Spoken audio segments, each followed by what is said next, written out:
తల మీద చెయ్యి వేసి బొట్టు పెట్టినా, తాళి బొట్టు మెడను కట్టి బొట్టు పెట్టినా, తల మీద చెయ్యి వేసి బొట్టు పెట్టినా, తాళి బొట్టు మెడను కట్టి బొట్టు పెట్టినా, సన్ని కళ్ళు తొక్కినా సప్త పదులు మెట్టినా, సన్ని కళ్ళు తొక్కినా సప్త పదులు మెట్టినా, మనసు మనసు కలపడమే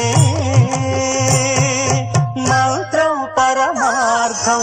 శ్రీరస్తు శుభమస్తు, శ్రీరస్తు శుభమస్తు.